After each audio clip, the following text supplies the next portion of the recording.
목사님 기도하시겠습니다.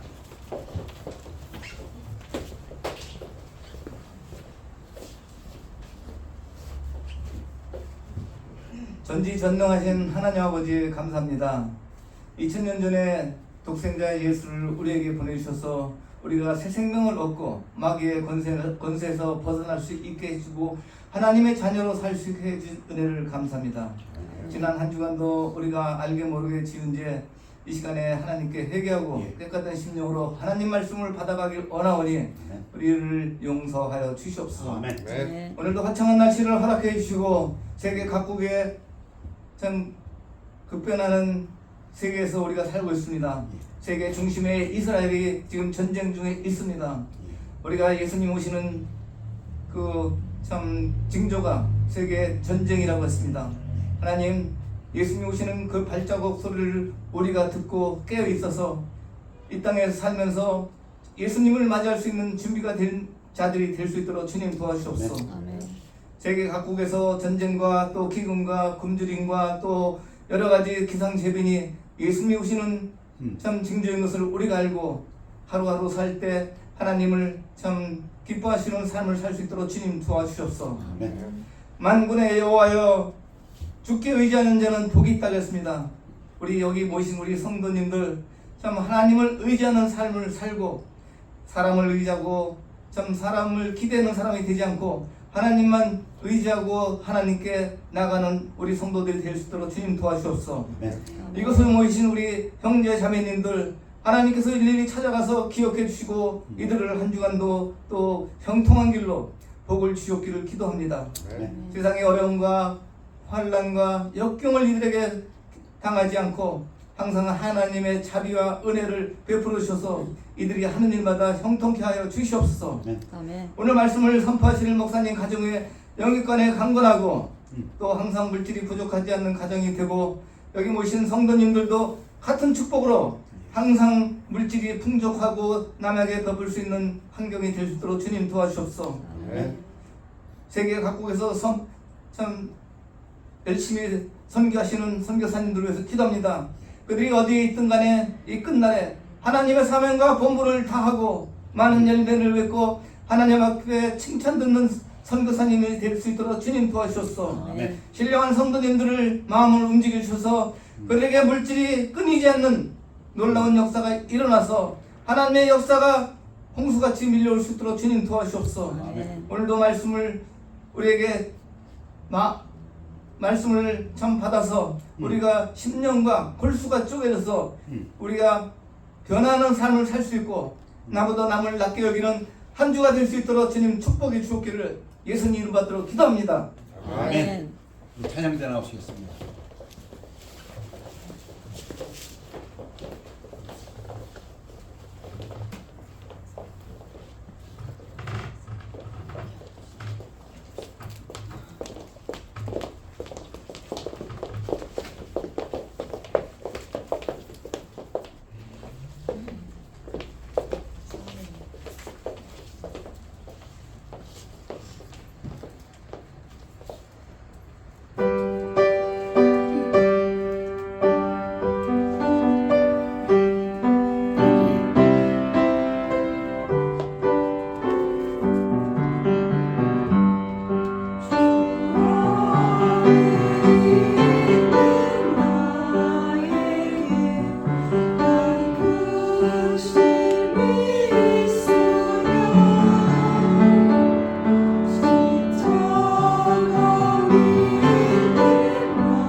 찬양이 보게 되었습니다. 아멘. 우리 다 같이 일어나시겠습니다.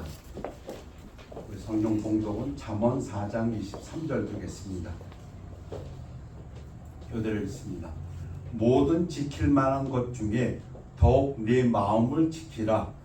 생명의 근원이 이에서 남이니라. 말씀 선포를 기도하겠습니다. 아버지 하나님, 말씀 선포되는 시간 사람의 부족한 생각은 감추어 주옵시고 완전하시고 순전하신 하나님 말씀만이 성령의 능력으로 증거되도록 도와주시옵소서. 감사드리며 예수 그리스도 이름으로 기도하였사옵나이다. 아멘. 앉으시기 바랍니다. 모든 지킬 만한 것 중에 더욱 네 마음을 지키라. 생명의 근원이 이에서 남이니라. 마음을 지키라 무슨 얘기인 것 같습니까? 잠언을 읽어보면 내 아들아, 내 딸아, 내 자녀들아, 하나님 말씀을 네 마음에 새기라. 하나님 말씀을 내 마음에 새기라. 거듭거듭 말씀하십니다. 그러면은 내 마음을 지키라는 것은 무엇입니까? 내 마음에 있는 하나님 말씀을 지키라, 그런 얘기입니다. 오늘 제목은 역설적인 잠언들입니다. Paradoxical Proverbs. 패러독스라는 건 언뜻 들으면 그거 아닌 것 같은데, 그거 좀 다른데 이 세상에서, 그런데 사실은 그것이 맞다, 이런 얘기입니다. 그게 Paradoxical Proverbs입니다.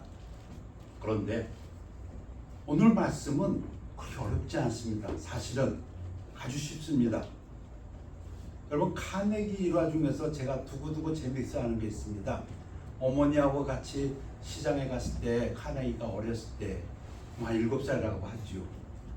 그 체리 장수가 체리를 갖다 이렇게 펴놓은 걸 보고 그 앞에서 움직이지 않더랍니다. 카네기가. 그러니까 어머니가 그 보니까, 그러니까 그 주인 아저씨가 얘야, 너 체리 좋아하니? 그럼 한 움큼 그냥 집어 먹어라 했답니다. 근데 카네기가 가만히 있었다면서요.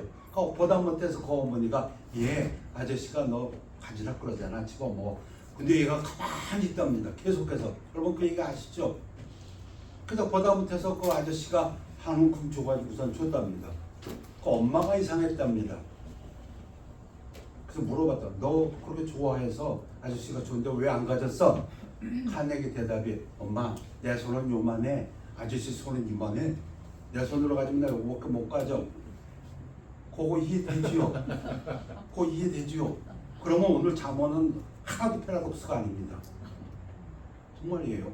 하나도 무엇가 더 중요하냐? 뭐가 더 크냐? 뭐가 더 완전하냐? 제가 경험한 거 말씀드리겠습니다. 정주영 회장, 현대그룹 총수. 제가 한진 다닐 때 한진 해운이 서해안에 오클랜드, 그러니까 샌프란시스코죠. 샌프란시스코하고 LA, 롱비치 하버가 있었습니다. 포르트가 있었습니다. 터미널이 있었습니다. 한진해운 배가 들어오는 터미널이. 저 위에다가 시애틀, 밴쿠버, 타코마 쪽에다가 하나 더 있어야 완전해진다. 그 어디를 정할 것이냐? 자기들 자체적으로 조사를 한 다음에 또 부족하다고 생각해서 시카고에 있는 아주 전문 업체한테다 돈을 몇만 불을 주고 2년 동안 연구를 했습니다. 타코마냐, 밴쿠버냐, 시애틀이냐, 그래서 뭐 수백만 불, 수천만 불 들어가는 터미널을 짓는 공사니까 결론이 나왔습니다. 밴쿠버다. 기억하십니까? 그 당시에 30년 전, 20년 전인가요? 밴쿠버가 한창 뜨고 있을 때입니다. 그래서 한진 그룹, 그 그룹의 이사들이 그 안을 가지고 전문 업체 그 발표를 가지고 정주영한테 갔습니다. 정주영이가 딱 보더니, 제가 실제로 그 참모한테 들은 얘기입니다. 웃으시더랍니다. 아, 이 사람들 비즈니스 이렇게 하는 거 아니야. 그러면서 밴쿠버는 캐나다잖아. 미국 타코마로 해. 그 정주영이가 타코마로 정했답니다. 누가 보더라도 바보짓이었어요, 사실은. 근데 정주영이는 타코마로 했어요. 그 타코마에 터미널 세워졌어요. 타코마 시장이 연설할 때 뭐라고 연설했냐면 타코마 하늘에 구름이 거치는 것 같았다고 그렇게 실제로 연설했어요. 수백만 불, 수천만 불 타코마에 들어오니까. 정주영은 왜 그렇게 했습니까? 미국의 정치가들하고의 관계를 갖다가 더 중요시했습니다. 내가 지금 당장 몇백만 불 벌겠다고 아니야. 기업의 미래를 생각하면 미국에 있는 그 정계에 가지고 있는 그 인맥을 더 중요시하는 것이 훨씬 유리하다는 거예요. 사실 몇 년 있다가 은근슬쩍 밴쿠버로 옮겼습니다. 그래서 지금 밴쿠버에 있습니다. 터미널이. 그걸 보면서 뭐가 더 중요하고 뭐가 더 크고 뭐가 더 완전하다는 것에 대한 확신만 있다면 세상 사람들도 다 합니다. 지금 당장에 이 손해보다 신용이 훨씬 중요하다고 삼척동자도 다 아는 진리입니다. 그러면 하나님과 사람을 한번 비교해 보시기 바랍니다. 사람은 부족합니다. 하나님이 완전합니다. 아는 것, 지식 아무리 사람이 알아도 단편적일 수밖에 없습니다. 우리가 말할 때 하나님은 전지하시다고 말합니다. 그 얘기는 사람은 일부만 안다는 뜻입니다. 하나님은 전능하다고 말씀하십니다. 사람은 능력이 있습니다. 어떤 사람은. 그러나 하늘 아래 미로다. 하늘에 비하면 아무리 높은 산도 높은 것이 아닙니다. 제가 비행기 타고 가면서 보면은 높은 산도 저 밑에 다 보이는 것처럼 그것만 기억한다면 사람은 순간입니다. 덧없습니다. 지나갑니다.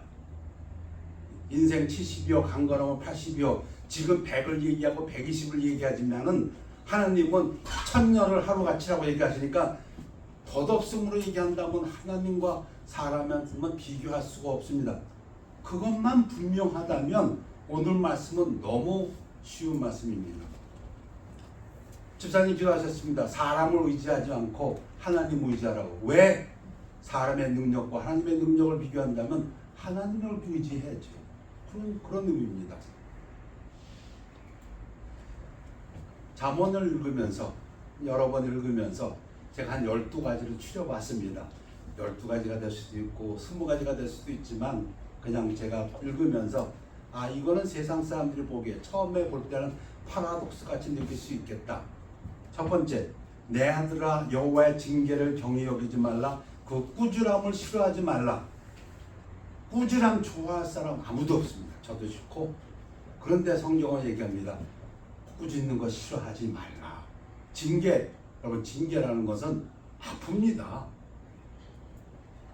대저 여호와께서 그 사랑하시는 자를 징계하시기를 마치 그 아비가 그 기뻐하는 아들을 징계함 같이 하시니라. 하나님이 나를 때린다면, 하나님이 성도를 징계하신다면 하나님이 사랑하기 때문이다. 하나님이 기뻐하는 자녀이기 때문이다. 그런 얘기입니다. 그러니까 들으면 이게 파라독스 같은, 역설적인 것 같으면 때리면서 내가 너 사랑하기 때문이야. 응? 내가 널 기뻐하기 때문이야. 근데 어찌 보면 인간들의 속담에도 그런 얘기 있어요. 미운 자식 떡 하나 주고 이쁜 자식 뭘 한다고. 주께서 그 사랑하시는 자를 징계하시고 그가 받아들이시는 이 아들마다 채찍질 하심이라. 여러분 아픔이요 고통이요 고난입니다. 여러분 삶 속에서 아픔이 있으십니까? 고난이 있으십니까? 고통이 있으십니까? 너희가 참음은 징계를 받기 위함이라. 하나님이 아들과 같이 너희를 대우하시나니. 잠언에 있는 말씀을 가지고 히브리서가 그대로 인용한다면 거기에 대한 설명을 하는 부분입니다. 똑같이 잠언에 있는 구절을 인용해 놓고 설명을 합니다. 너희가 참음은 징계를 받기 위함이라. 하나님이 아들과 같이 너희를 대우하시나니 어찌 아버지가 징계하지 않는 아들이 있으리요. 이게 말이 안 되잖아요. 그러면 모든 아들 다 징계한다는 얘기가 들리지 않습니까? 좀 이상하지요. 근데 가만히 생각해보면 맞습니다. 성경을 보면 의인은 없나니 하나도 없나니. 우리가 암송하고 우리가 믿는 부분입니다. 사람은 태어날 때부터 죄 가운데 죄성을 가지고 태어납니다. 그래서 우리가 항상 얘기하는 것이 어머니의 뱃속에서 나온 사람 치고 예수님 빼고는 다 죄인이다. 그렇다면은 징계는 있습니다. 모든 사람에게. 또 우리 육신의 아버지가 우리를 징계하여도 공경하였거늘 하물며 모든 영의 아버지께 더 복종하며 살려하지 않겠느냐. 그들은 잠시 자기의 뜻대로 우리를 징계하였거니와 오직 하나님은 우리의 유익을 위하여 그의 거룩하심에 참여하게 하시느니라.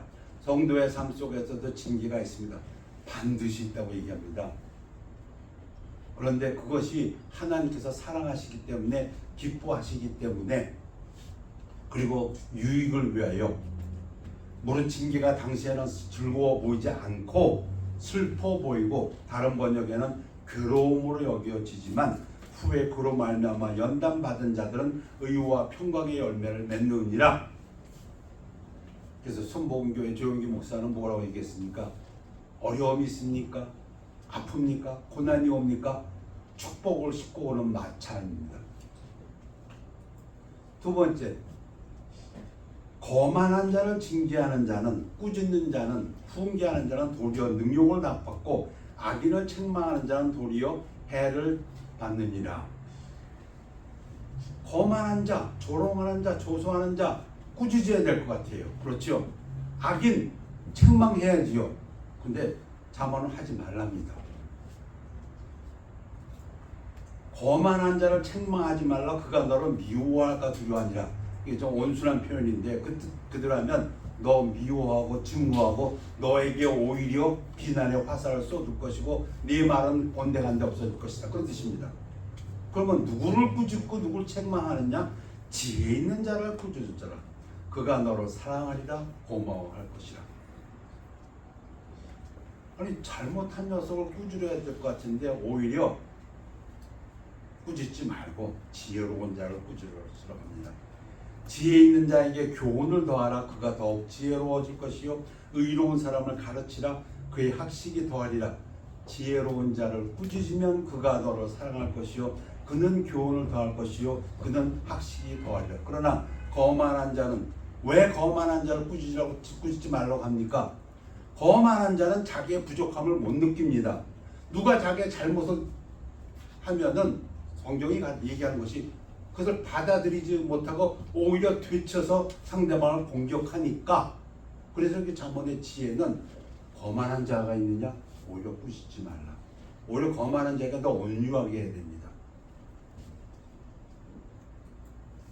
세 번째, 흩어 구제하여도 더 부하게 되는 일이 있나니 과도히 아껴도 가난하게 될 뿐이라. 좀 역설적 같아요. 구제한다는 것은 공짜로 준다는 겁니다.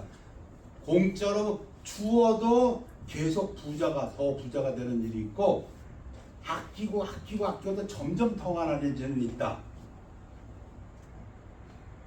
여러분, 이것도 믿음 안에서 보면 역설은 아닙니다. 왜? 우리는 모든 재물이 하나님 손안에 있다고 믿습니다. 하나님을 기쁘시게 하면은 하나님께서 우리를 부하게 하신다고 믿습니다. 그러고 보면 이건 역설은 아닙니다. 그러나 세상적으로 보면 어떻게 자꾸 주는데 나는 더 부자가 되지? 부자를 좋아하는 자는 풍족하여질 것이요 남을 윤택하게 하는 자는 자기도 윤택하여지리라. 남에게 마실 물을 주면 자신도 갈증을 면하리라. 하나님의 재물이라는 그 관점만 분명히 갖고 있으면 이 부분은 쉽게 이해가 됩니다.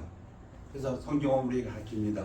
내 재물과 내 소산물의 처음 익은 열매로 여호와를 공경하라. 하나님 앞에 드리는 것이, 그것이 오히려 그리하면 내 창고가 가득히 차고 내 포도즙 틀에 새 포도즙이 넘치리라. 네 번째, 이것도 쉽습니다. 하나님과 인간의 그 차이를, 재물이 어떤가? 자기의 재물을 의지하는 자는 패망하려니와 의인은 푸른 잎사귀 같아서 번성하리라. 유대인 속담에 아주 좋은 예가 있습니다. 어느 부잣집의 이제 종 중에서는 그때 집사가 그 아버지가 죽을 것 그러니까 주인이 죽을 때가 되니까 그 재산을 자기가 다 갖기 위해서 꾀를 썼습니다. 그 주인이 보니까 자기 아들은 아직 어리고 이 집사가 자기의 재산을 노리니까 회유합니다. 어떻게 회유합니까? 불러서 나의 모든 재산은 너에게 주리라. 내 아들에게는 단 하나만 주리라. 이 집사가 너무 기뻤습니다. 그래서 그걸 유언장으로 쓴 걸 갖다 받고, 이제 그 주인이 죽으니까는 뭐 지금으로 하면은 변호사 뭐 다 불러가지고 이 사람이 죽으면서 이러한 유언을 남겼다. 유언장을 보니까 모든 재산 다 이 집사에게 가게 돼. 단 하나만 빼고 근데 그 하나가 뭔가 봤더니 그 집사. 그 집사가 그 아들 거예요. 그럼 그 재산 다 누구 겁니까? 재물보다 위에 있는 분이 하나님이십니다. 그 따져보면 이건 그렇게 이것도 패러독스 아닙니다. 다섯 번째, 슬기로운 자는 지식을 감추어도 알고도 모른 채 하지만 미련한 자의 마음은 미련한 것을 전파하는 것. 이 부분은 좀 생각 많이 해보셔야 됩니다. 이 부분은. 그러나 성경은 분명히 우리에게 가르치고 있습니다. 내가 아는 걸 다 얘기하는 것이 지혜로운 건 아닐 수 있다. 예를 들어서 대화 중에 바로 본문 바로 위에 있는 부분이지만 대화 중에 상대방이 나를 모욕한다, 나를 조롱한다, 나를 비꼬고 있다. 그걸 그대로 다 나타내는 거 그건 어리석다 그런 얘기입니다. 그렇게도 설명할 수 있지만 아는 것을 모른 채 해야 될 경우가 많다 이런 얘기입니다. 알면서도 내가 아는 것을 얘기할 때에 반드시 그것이 내 자랑같이 들려서는 아니 되고 그것은 분명합니다. 우리가 지식을 얘기할 때 그것이 자기 자랑처럼 들려서는 과시하는 것처럼 들려서는 그건 반드시 안 됩니다. 그리고 그런 뜻도 있지만 내가 아는 것을 얘기할 때도 반드시 필요할 때에 적절한 때에 얘기해야 된다는 그런 숨은 뜻도 있습니다. 참 어려운 부분이라고 생각됩니다. 물론 거짓을 얘기하는 것은 안 됩니다. 그러나 내가 아는 모든 것을 얘기해 줄 필요는 없다는 그런 뜻도 있습니다. 참 이 부분은 성령님의 도우심이 많이 필요한 부분이라고 생각합니다. 여섯 번째, 어떤 길은 사람이 보기에 바르나 필경은 사망의 길이니라. 안 믿는 사람들이 보는 길에 이런 것이죠. 자기들은 옳다고 살아가고 있는데 이것이 올바른 길이요, 이것이 평탄한 길이요. 그러나 하나님은 말씀하시는 건 사망의 길이다. 예수 그리스도를 믿지 아니하고는 하나님 앞에 올 자가 없느니라. 천하 인간의 구원받을 어떤 다른 이름도 주신 일이 없느니라. 그러나 안 믿는 사람들 입장에서 보면 이건 패러독스입니다. 독단이고. 재산이 적어도 여호와를 경외하는 것이 크게 부하고 그것으로 인해 번뇌하는 것보다 나으니라. 말씀드리지 않아도 분명합니다. 하나님과 재산을 놓고 본다면 하나님한테 잘 보이는 게 낫습니다. 대통령하고 예를 들어 국무총리가 있다면 누구 줄을 따라야 됩니까? 국무총리를 따라가겠습니까? 아니면 대통령을 따라가겠습니까?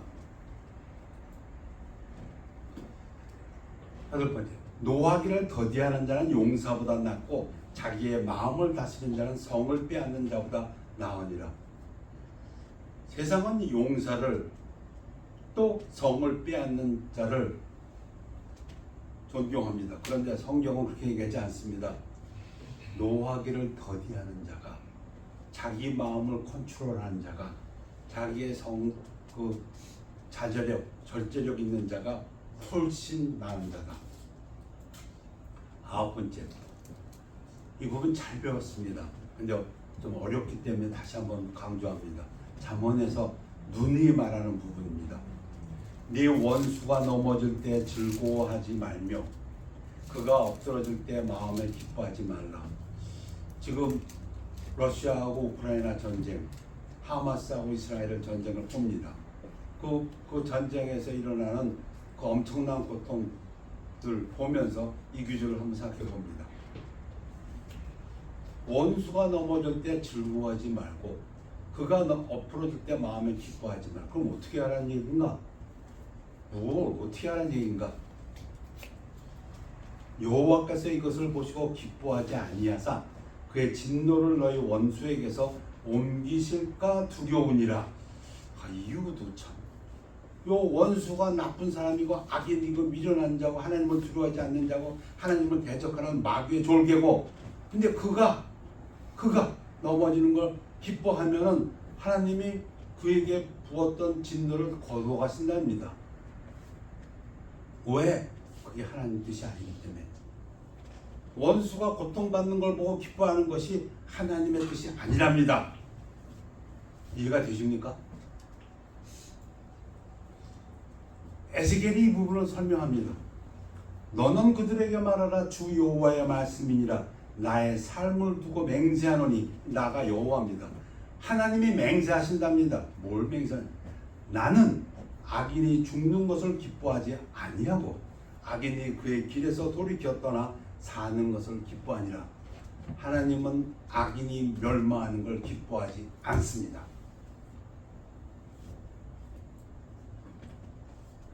너는 행악자들로 말미암아 분을 품지 말며 악인의 형통함을 부러워하지 말라. 잠언에서 여러 곳에서 얘기합니다.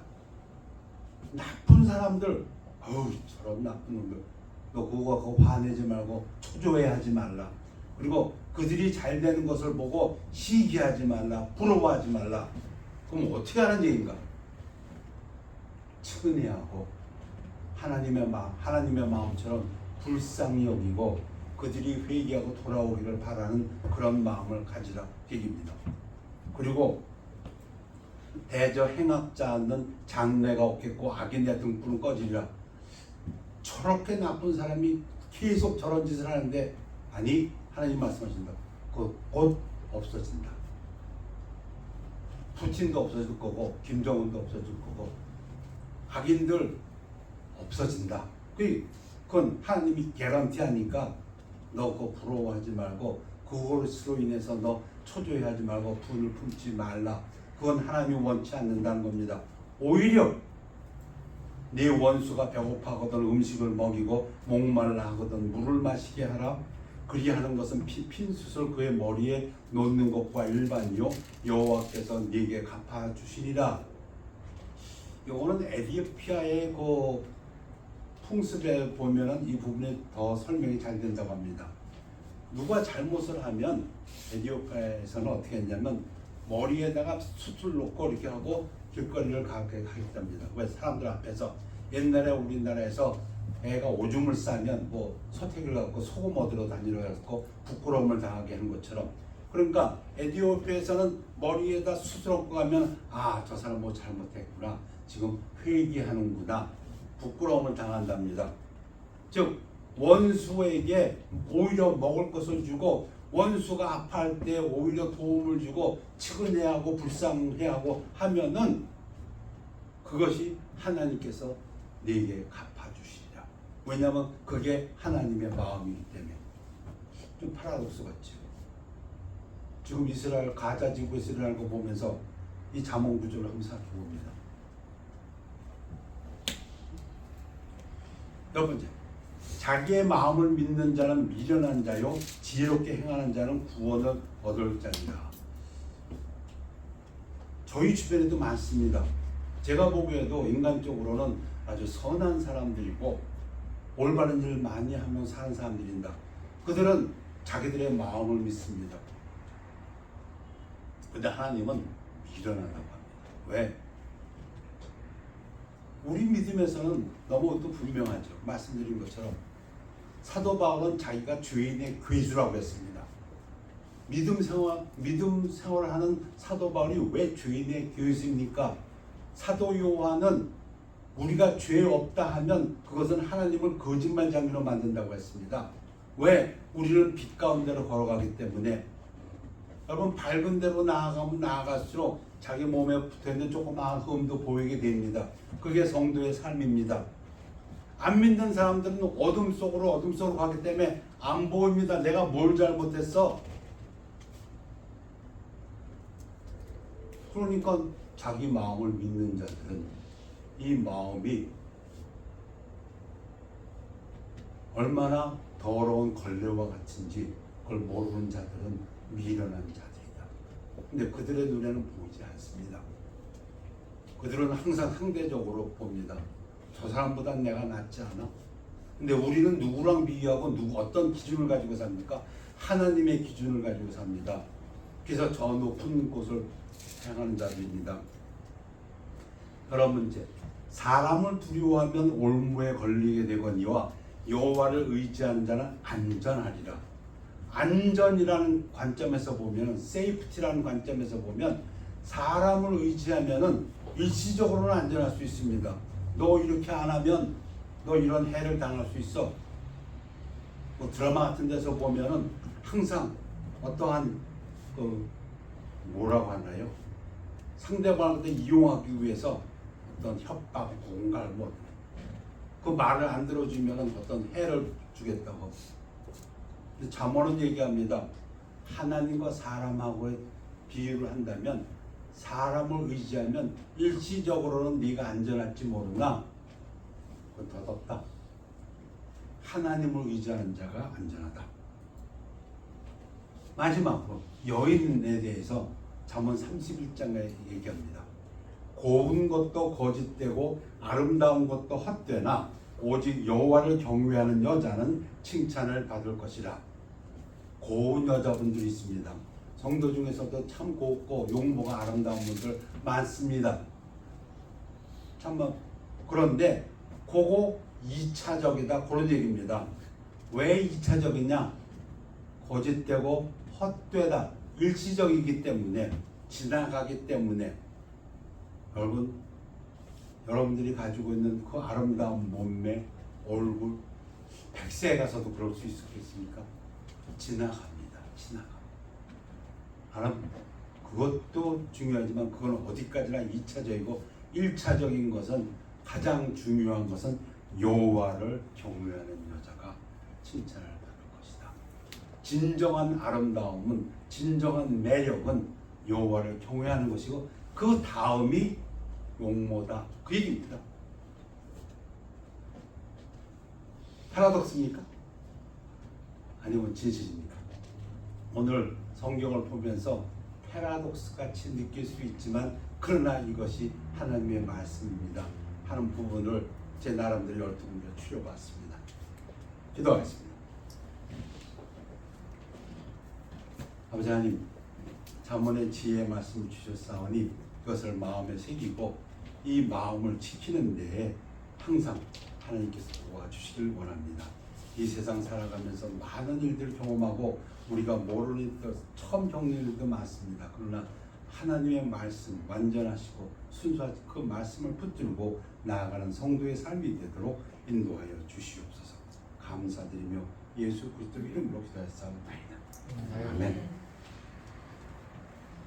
우리 다 같이 찬양하시겠습니다. 나의 갈 길 다가도록.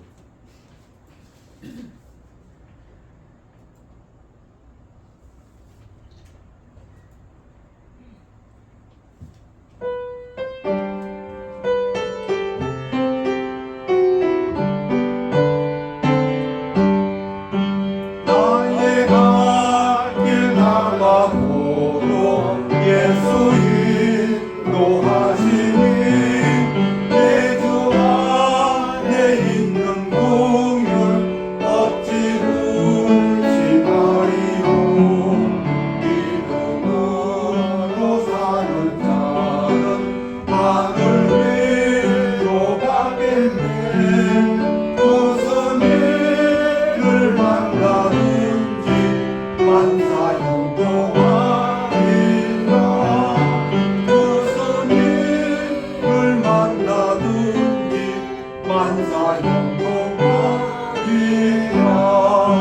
나의 갈 길 다가도록 예수 인도하시니 어려운 일 당할 때도 독하는 내 조심해.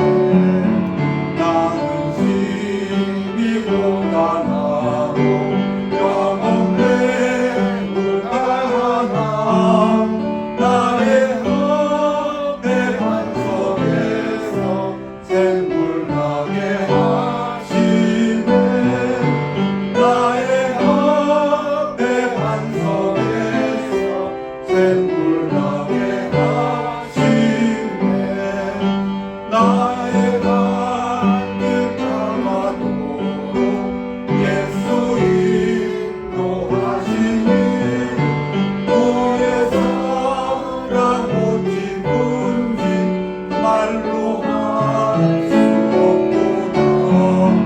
성령 강화하는 영광 하늘 날아갈 때에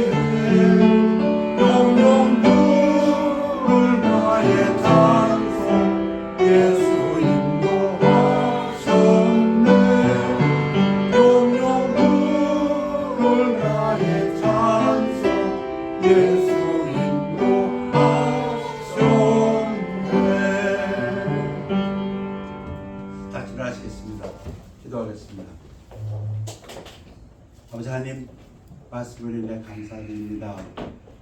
하나님과 사람을 비교해 보았습니다. 사람이 지혜가 있고 가진 것이 있고 능력이 있고 권세가 있다 할지라도 어찌 하나님과 비교가 되겠습니까?